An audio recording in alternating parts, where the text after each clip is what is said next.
Selamat siang Bu, saya atas nama Merna Utami Atia dari kelas 2020F NPM 20103179 Prodi PGSD. Pada kesempatan ini, saya akan menjawab soal nomor 1 sampai 5 mata kuliah strategi pembelajaran. Soal nomor 1 yaitu, apakah hal utama dalam sebuah pembelajaran? Menurut saya, hal utama dalam sebuah pembelajaran yaitu keterampilan membuka dan menutup pelajaran. Keterampilan membuka dan menutup pelajaran adalah kegiatan yang dilakukan guru untuk mempersiapkan mental dan menimbulkan perhatian siswa. Yang kedua adalah kegiatan menutup pembelajaran. Kegiatan menutup pembelajaran adalah kegiatan yang dilakukan guru untuk mengakhiri kegiatan inti pembelajaran.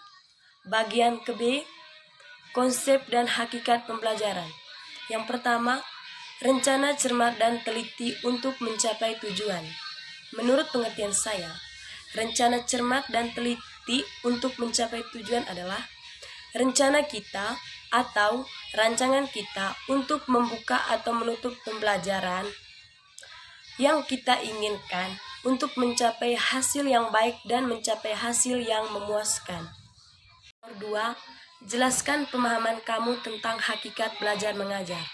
Menurut saya, hakikat belajar mengajar adalah suatu proses mengatur, mengorganisasikan lingkungan yang ada di sekitar peserta didik, hingga dapat menumbuhkan dan mendorong peserta didik melakukan proses belajar mengajar. Bagian B, jelaskan klasifikasi strategi belajar mengajar.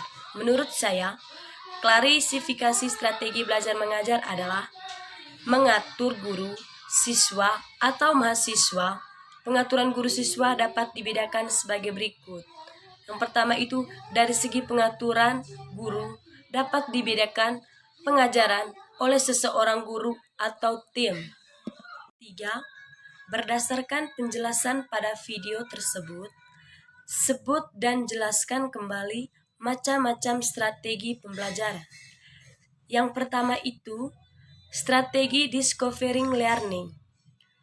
Strategi discovering learning adalah proses untuk memahami suatu konsep dari materi secara aktif dan mandiri untuk kemudian diperoleh suatu kesimpulan.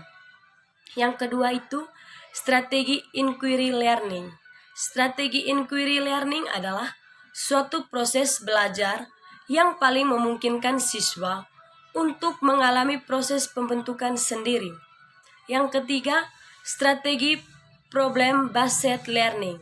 Strategi problem based learning adalah suatu model pembelajaran yang didasarkan pada banyaknya permasalahan yang membutuhkan penyelidikan autentik, yakni penyelidikan yang membutuhkan penyelesaian nyata dari permasalahan yang nyata.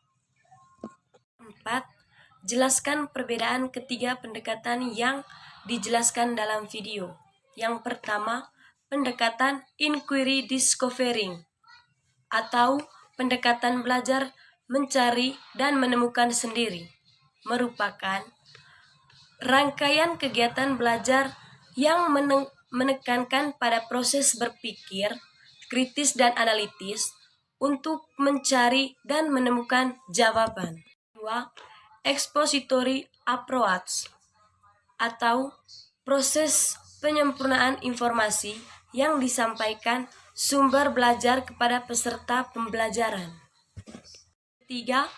Materi learning approach merupakan pendekatan yang dilakukan mahasiswa dalam proses belajar yang di dalamnya terdiri dari dua aspek, yaitu motif dan strategi.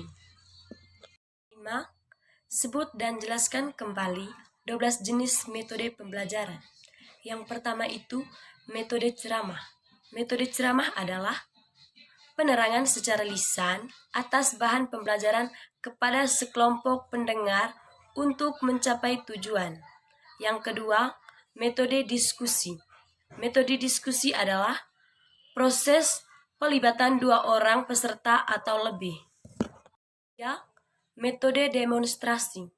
Metode demonstrasi merupakan metode pembelajaran yang sangat efektif untuk menolong siswa mencari jawaban. Yang keempat, metode ceramah plus. Metode ceramah plus adalah metode pengajaran yang menggunakan lebih dari satu metode, yakni metode ceramah yang dikombinasikan. Yang kelima, metode resitasi. Metode resitasi adalah siswa metode pengajaran dengan mengharuskan siswa membuat resume. Yang keenam, metode eksperimental. Metode eksperimental adalah suatu cara pengelolaan pembelajaran di mana siswa melakukan aktivitas percobaan. Yang ketujuh, metode studi tour atau karya wisata adalah metode mengajar dengan mengajak peserta didik mengunjungi suatu objek. Metode latihan keterampilan. Metode latihan keterampilan adalah suatu metode mengajar dengan memberikan pelatihan keterampilan secara berulang. Yang kesembilan, metode pengajaran berregu adalah suatu metode mengajar di mana pendidik lebih dari satu orang. Yang kesepuluh, peer teaching method, yaitu suatu metode mengajar yang dibantu oleh temannya sendiri. Yang kesebelas, metode memecah masalah, merupakan suatu model berpikir. Yang ke-12, metode project method adalah suatu metode mengajar dengan meminta peserta didik merancang suatu proyek yang akan diteliti sebagai objek tulisan.